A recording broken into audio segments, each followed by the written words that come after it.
Can you help it on, man? I used to work in this building, the computer gaming world. Then they shut that down. Then the Microsoft bought it, and they had a magazine. Then they shut that down. Then I worked on this website, and I didn't do a good job, so I had to leave. Then I went to EA, and I didn't do a good job there, and now I can't afford to feed my family. Can you spare a quarter? Wow. Well, you weren't even taping, were we? Can you spare some Peggle review Oh, we code? were? Good. Okay. I hear Peggle 3's out, and I haven't been able to play it yet. You just give me $1 so I can download Peggle 3, sir, and make my day. You got to be specific. Like, Peggle is like $5, and you've got $3.62. I can just get another $1.30, sir. Yeah. We're laughing now.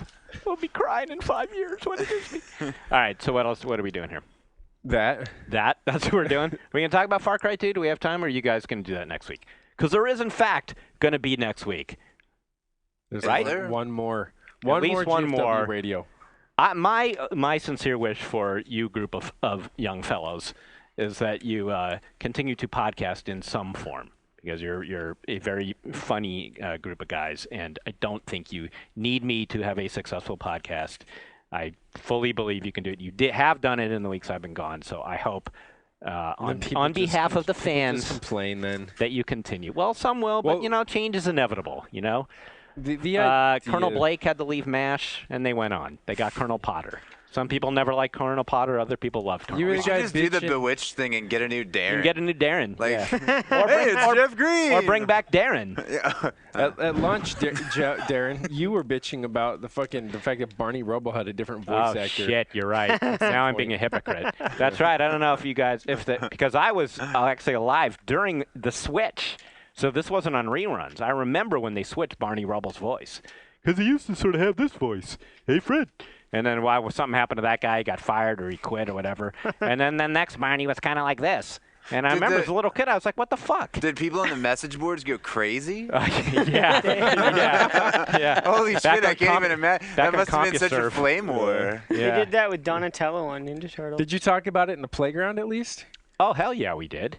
Yeah. Was there any anger? Was there any? Oh no, it'd be like I like the new Barney better. It'd be like that'd be. But there wasn't. You weren't like we're gonna go fucking 1-star this on Amazon type shit. See, that's what I'm saying. Everything's better now. Everybody can do shit like that. We had no voice. We were powerless against the man. But those same people the can Hanna-Barbera bitch man. about the fact that you're not on GFW and that it's not the same for years and years, much as they do for Luke and One Up. They do, but and let me say, any of us are interested in that. But let me say to those fans that after I leave, if there is still a podcast and these boys are involved here, you should listen. Wait, I'm saying that right now. Are we like recording? Yeah, I think we're recording. Okay, wow. Yeah, we're recording. I would sincerely hope I didn't know we got the sign. I would sincerely hope they would keep listening to you guys talk. Because I know I will. That sounds about like Hillary Clinton. Really? Was that just a Hillary speech? You're like, you guys should definitely tune in to the GFW Radio. They want Jeff, they're going to vote for EA podcast. now. They're going to listen to EA. They're not going to listen to our podcast. I'm not doing anything. I don't have a podcast at EA, so listen to Brodeo 2 or whatever it's called. Yeah. So. All right. And if you are podcasting still, and then I can come back. Okay, and so. you're appearing on Gamers with Jobs podcast this week, right? Oh, that's true. Barring any difficulty or conflict with my family, Gamers with Jobs, who I've been a guest on a few times, and we have Julian Murdoch on our podcast here, so we're all good friends. I've been invited to appear on their Sunday podcast where I will probably yammer about some of the same shit. So that's good. This sounds fun. Yeah. Sounds like fun times. Yeah. Those are good guys. Good podcast. Maybe if I end up making that Garbage Man, when you're out here begging for Peggle code, I'll invite you to do my Garbage Man podcast. You mean the one where I deliver garbage? You just with Rod Humble. You talk shit on the people's trash, though, on people whose trash we're picking up. I think you're really onto something. There was that guy who made his whole career out of picking through Bob Dylan's garbage. Like in New Jersey or someplace, that they got to have it. It's like just undiscovered, brilliant material. Just press record. Basically, put a recorder in the cabin of the vehicle, and then, or actually mic them up because when they're like hanging off the back, and I'm sure you get some of the best grumbling when they're actually trying to lift, and someone put like 50 pounds of cinder blocks and like in the trash. Oh my God, it's full of diapers. Yeah. Are we done? No. Oh, we're not done. Well, this is how Well, I guess if you want to be done, we're done. No, we have to be done. I've been looking forward to talking about Far Cry. I know, it's one of those you things want where to, no one else has played it yet, so we've seen some of it. But Do you like it? Are you happy? I've been playing a lot of it because I have the thing at my house. I've been able to basically have unlimited access to an unfinal copy, so subject to change, as you should say, and definitely liking it so far. I mean, I'm to the point where I'm convinced it's a good game, and the issue is whether or not it'll be great. Mm-hmm. I mean, the most noticeable thing is just the fact that they've taken. I mean, you remember how much I liked Crysis when it came out? Yep. And I was so appreciative of their approach to level design, in that it ultimately was on rails in some respect, but I mean, you could move sideways and backwards, so to speak. It wasn't just constantly and relentlessly moving you forward. And it gave you a lot of, because of that, it gave you a lot of tactical freedom, and you felt, that you were someplace. And this takes it a step further and basically says, let's arrange the world as though it were Just Cause or Grand Theft Auto or something, and it's still going to be a first-person shooter, though. And it's still going to it's still going to have a lot in common with first-person shooters, and it's basically not just going to be Just Cause with the first-person camera. There's a lot that you can get from there. I mean, the immediate benefits are that, when you're in this world, you, instead of going from level to level, you really develop a sense of continuity and familiarity with the place. You develop a mental map of it. After a while, you start to recognize, okay, there's going to be a bend in the road up here. I know this, and there's probably a patrol here at this time of night. Maybe I want to get out of the vehicle, turn out the lights, and go around the bushes or something. And just the quality of the environment and the presentation really contributes to that. I mean, because it looks so phenomenal. I mean, the sun setting and moving through accelerated cycles, kind of like GTA, but instead of whatever the speed there is, like a half hour is a whole day cycle. Here it's about 4 hours per 24 hours.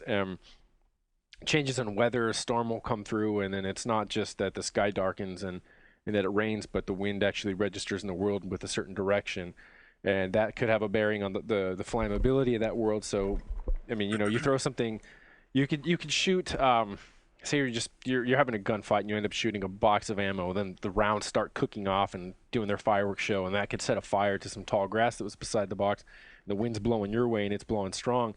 The conflagration is going to envelop you really quickly. You could have times when there's not, and I mean the flammability is a big part of it. You can have just you're fighting people and you want to keep distance between you and them. Maybe they got shotguns or something, and you could put down a firewall, and they're obviously not going to come across it. I mean, then suddenly you've got the advantage because you can shoot your rifle through it and throw grenades over it. And all that seems cool. And it's also neat to just be able to have that kind of I'm going to go here and I'm going to take this mission, or I'm just going to go explore and see what's up. I'm going to just try to climb this mountain and hang glide off of it and try to land on a church or something. Again, very Grand Theft Auto-like things what people have celebrated for the longest time. The drawbacks, though, that I've only played it for about 4 hours, so I can't, conclusively say that any of this stuff is a definite danger, and that there are going to be issues when the game ships out and people play through it in its entirety. But in a game like a Half-Life or something, you always have this objective. I mean, in Half-Life 2, it's a citadel. It's omnipresent. You see it. You're always aware that you have a destination and you're heading toward it. Maybe to some extent in Halo, you're going to end up on the titular Halo space station and probably blow it up if it's anything like the Death Star or something.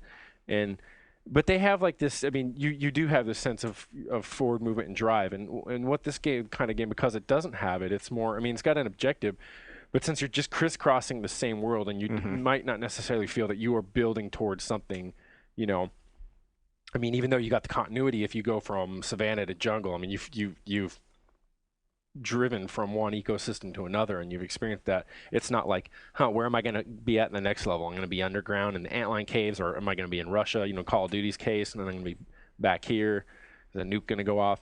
So, that can be an issue. And then the other thing is that in this kind of game, what happens then is, since you don't have these scripted set pieces where you're, I mean, you can just really carefully tweak the intensity throughout for the entire play experience. You say, let's put in a couple big heavy grunts here. I'm trying to draw examples from a bunch of different games, so it's not just Half-Life over and over again. I talk about that one because I played it so much. And, we're going to have a tank come out here or something. And in this game, it's not so carefully orchestrated, And players might decide, I'm not going to have a fight for another hour. I'm just going to go on the Outback and drive around or something, and then there's going to be a random encounter. What that then means is that the quality of those random encounters have to carry the game to an extent, because, I mean, if your missions consist of a series of, like, raiding base camps, you know, you have to go assassinate someone here, you have to steal something here, acquire this from this base, and it's just going from one place to another and having these fights. Those fights better be pretty fucking good. And right now, they are, insofar as, you know, dealing with the flames, you know, goes, and everything else, but the AI pretty much stinks. They could fix that, you know, but right now it stinks. And this is a beta you're looking at, or it's not a beta, it's just a preview code. Okay. So again, like, you know, totally subject to change, but I mean that's going to be something to watch for. You're going to need not confused and wooden enemy behavior, but you're going to need interesting stuff where sometimes they'll do it. Like, I mean, I had a circumstance where let me get a drink here. That's not a drink, that's Red Bull. So I had the other thing that's cool about the game is instead of constantly moving forward and fighting, you have the ability to retreat. And so you have escape phases as well. So if you go to some camp and you strip the Hornet's nest, kill one guy, and you decide, I'm getting in the Jeep and getting out of here, you have people chasing you, which is something that you don't always get in a Call of Duty or something. And that can be cool. I had a part where they shot my truck up. I thought it was going to overheat to the point that I was like, all right, I'm just going to get out. But apparently it wasn't done because I got out and started running, and people chasing me got in it and used it to run me down. it cheated. And that was totally cool. I mean, and there's another time where people were chasing me. And the first time I was like, dude, are these people chasing me? Like, what idiots? Because I had RPGs on me. I had a ton of them.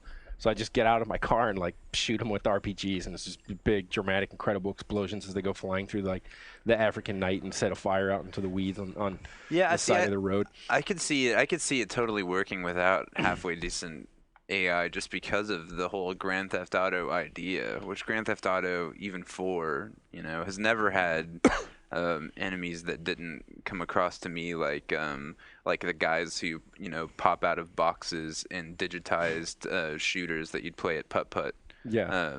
But I would argue from what I played, there's like a great deal more variety in Grand Theft Auto. Really? And in the types of the missions and just the whole thing. I mean, the whole, running over random people, and I mean, all those different things that go in. Sometimes you have like an RC mission, or the missions to like race your car or something. And here, I can't say because I haven't experienced the game in its entirety, so I don't know what the true range of mission objectives are, but all the missions I've done so far have more or less been about going to a place, having a firefight, and getting out and going back. It sounds kind of like more in the vein of Crackdown. Like you're like scale, you're making your way to some central point that you got to like fight all the enemies at. Right. And even in Crackdown though, it's kind of like, well, co-op is really important in that circumstance. Yeah, this would have been a fantastic game for co-op. Oh my god, I would have loved it. But it's still like in Crackdown, you're like, we're gonna jump to the top of this building and play like we're Spider-Man or the Hulk jumping through the city or something, Yeah. I mean, I could be wrong, but that could be the case, right? Maybe flying hang gliders is that much fun. Maybe there's like helicopters we don't know about in the game. So far, it's just boats and trucks, Yeah. And that might totally be the case. What else? There's a few other concerns I have about the game. And because it is drawing from GTA, it's like it also risks inheriting some of like sort of like the defects that are unique to that kind of game. Mm-hmm. And that would be, say your mission's to go and assassinate someone, and then terms for the completion of the mission are to actually return to the person who gave you it in the first place. Mm-hmm. Now, in the PC version, you can save anywhere, so it's not a problem. But say in the console, you have to be at a safe house to save. Well, what happens when you go do the mission, you're successful, involves a 15-mile drive there, and on the way back, you run into a random patrol, and then you die. Then you're presented with a situation where you're going to do it again, Yeah. I mean, so those are little things that could happen. At first, I was worried about this one thing where it's like a problem with MMOs. In MMOs, if you don't have a quest, you can still go to quest places. Mm-hmm. But and you can still do the same exact thing, sometimes even with other people. But the game doesn't acknowledge that you've done anything because you're not officially on the quest line. Right. And here, I go out to this giant fort, and it's full of people, and it's clearly designed. I mean, they clearly took time to create this fort because it's going to be a mission at some point.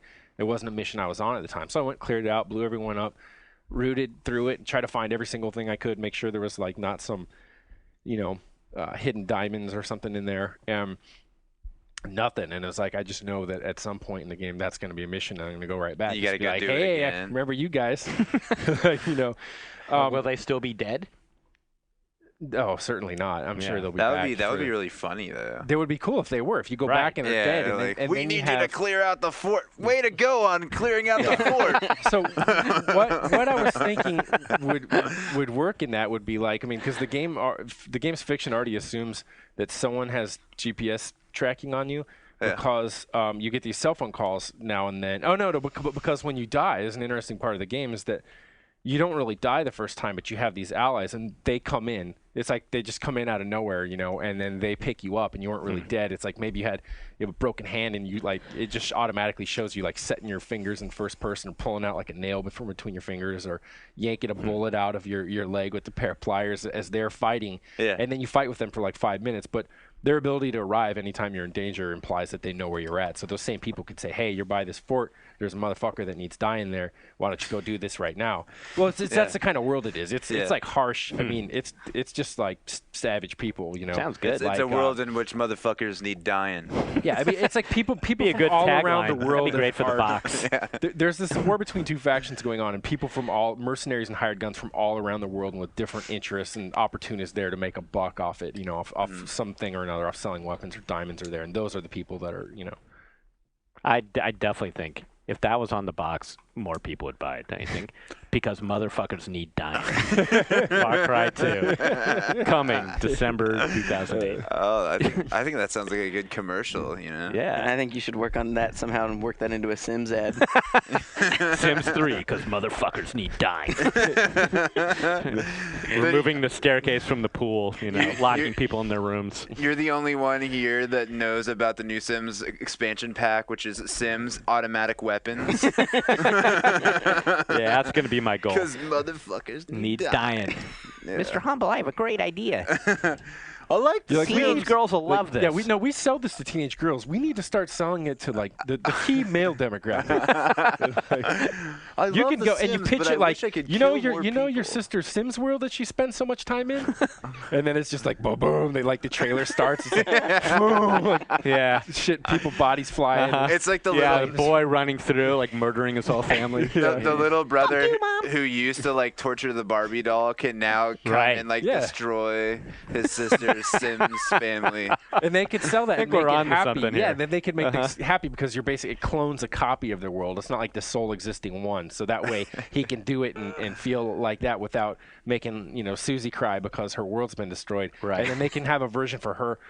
Then like she can go in and like do whatever. Make all of like his like super protagonists Put and like dresses gay on 'em. relationships and stuff. No, and fuck that. like I think just to mess with him. I think it should be on a USB stick, and little brother can just go into the computer, just plug it in, start killing permanently. it's sold strictly in USB. Yeah. Like it's just like you're coming in, you hack into a game.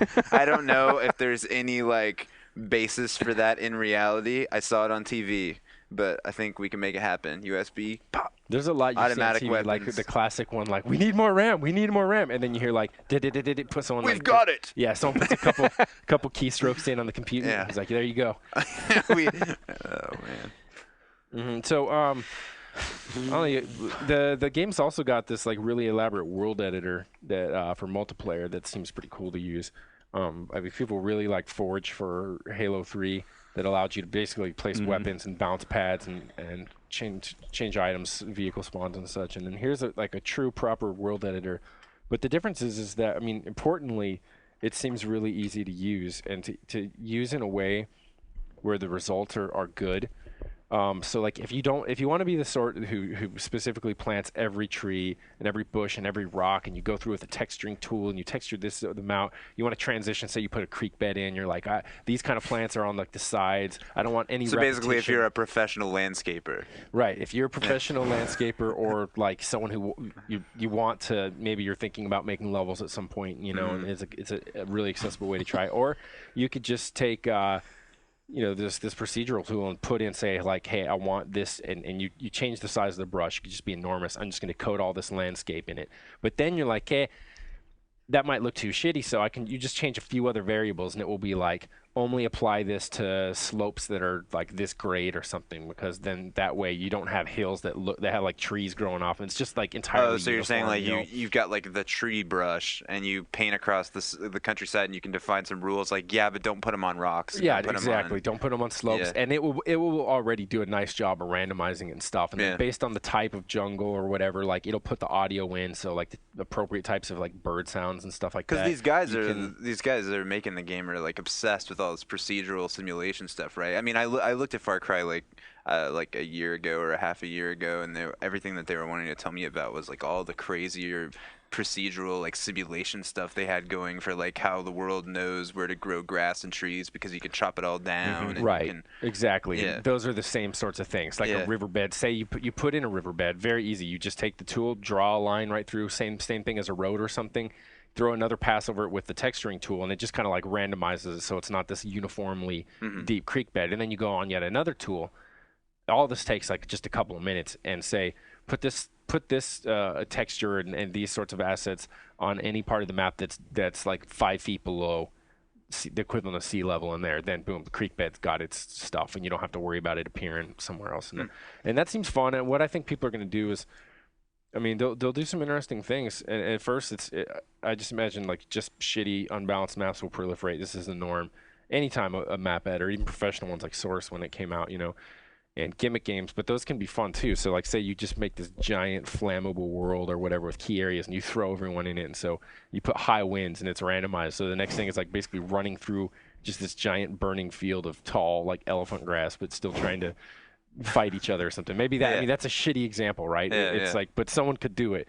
Then, I was kind of speculating, people are probably going to say, I mean, there's only certain kind of games you could imitate, and in this case, you probably could make you could do Far Cry 2 versions of COD, popular COD maps. The games are like similar enough, it's not like Halo or something where they're like really different and they're inside, and because you're using the buildings and stuff. And then after that, people could probably have fun just like figuring out cool ways to set things up, Can you bring in stuff that just doesn't fit with the world at all? Like, can you build a McDonald's in Africa? No. All the assets are basically ones that they're taking from the game. So there's like a range of stuff in there. I mean, there could be industrial works and like, colonial churches and, all this kind of stuff like that, and down to just like really seedy shacks and stuff, and then just open environment. And I hope you could put the animals in multiplayer. That will be pretty cool, because there are scenarios, like Clint Hawking was telling me.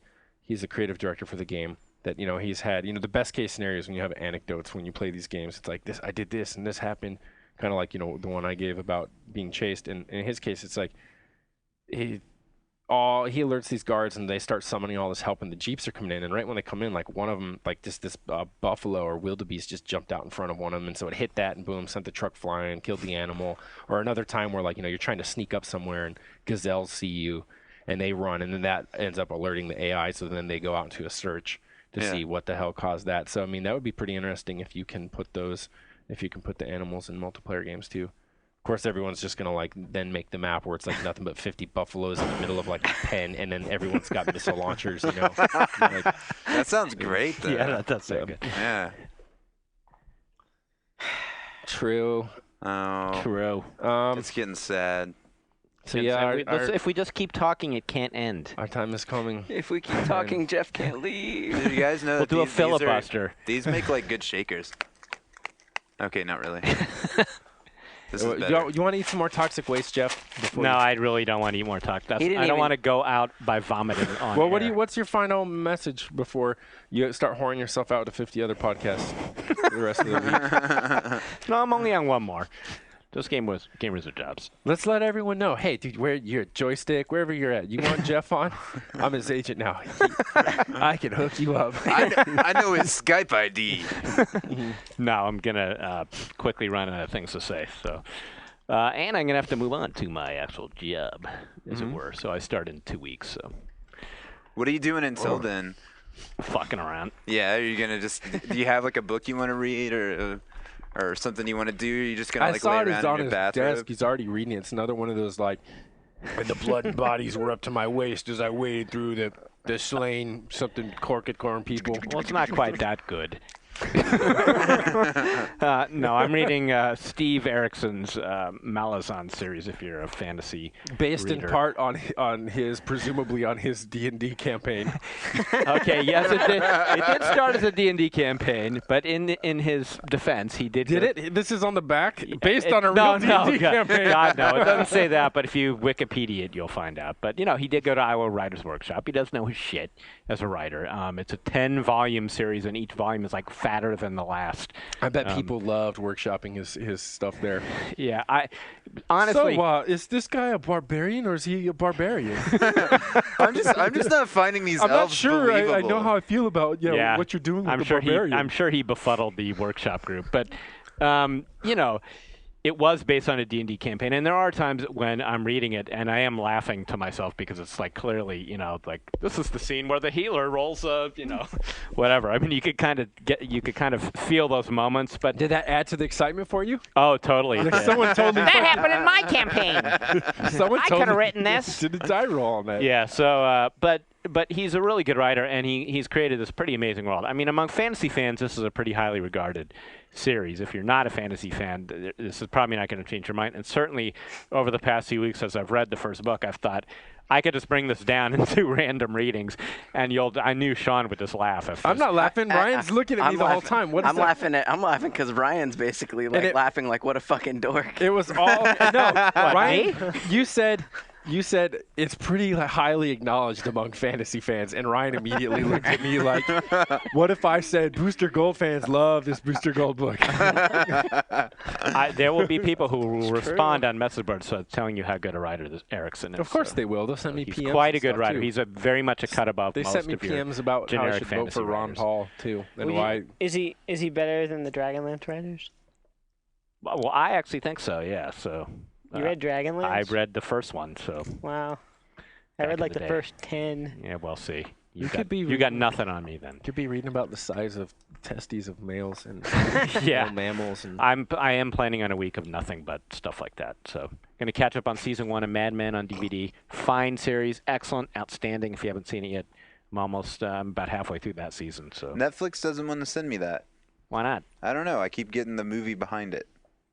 That's because I'm hoarding them. I guess It so. likes me better. what do you mean on your queue? The next one in your. Huh. Yeah. I don't have any real final words. Go out and be happy. Put the Make sombrero love. on as you give us your final. Put the sombrero on. Put the sombrero. Yeah, Is this the put the honorary you're out of here sombrero? Yeah. I didn't know that was a ritual here. It I is guess it now. is. It doesn't fit because of the headphones. Hola. Don't say nothing racist with that on your head. No. Hola. Don't do hola. I am the Frito Bandito. No, you were the one who actually speculated that you defended homie rollers and said that the whole remember the whole shit about Sure. chili pepper riding a burrito was just like at home. Why don't you I relive did. that? I am a man of the people.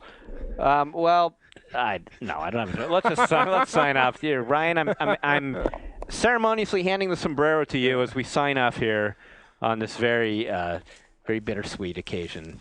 I hope to see you all again sometime. You can't go. This is like the end of a first date when you're in high school. Like we got to keep coming up with the pretext to hang out for 5 more minutes until we all make out.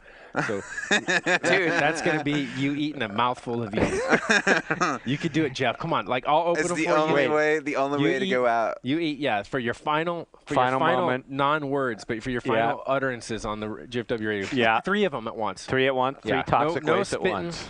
Do it. No. This Like, isn't yeah. the end of my podcast. This is like frat initiation.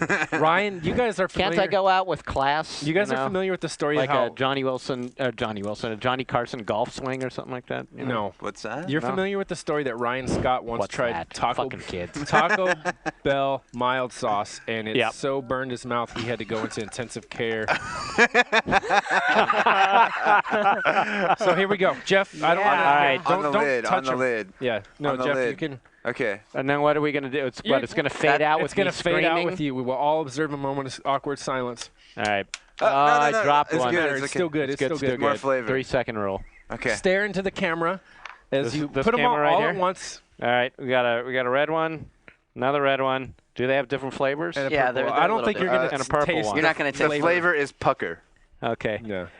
I love you all. I will miss you. I hope to see you again. Thank you for all your support over the years. It's been a pleasure. Gonna miss the podcast and all the fans. And on behalf of Toxic Waste, brought to you by the government of Pakistan. So you know it's good. Now with more So you know it's cesium, good. It's a hard-boiled candy. guaranteed 14% strontium. Here we go. I'll see you all around. I want to see 10 seconds of this. Here we go. Go, go, go, go, go. Don't swallow them. More. Yeah. His face looks like he's an actor in like one of those like Porky's type movies, and where it's like someone's mom comes in like the size 55 underpants. Can I stop now? No. All right. Okay. Let's be quiet. Okay. Fuck.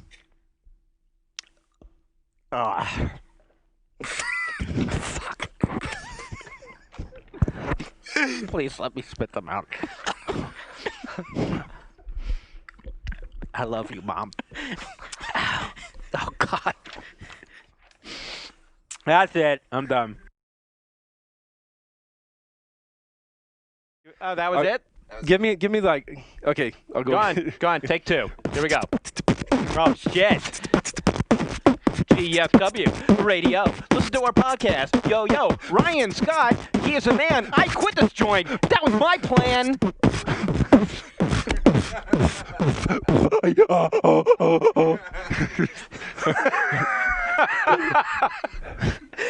Wow. There we go. That was bad. That was Are we it. done? Yeah, we're done. Okay, we're done. We're out. Bye.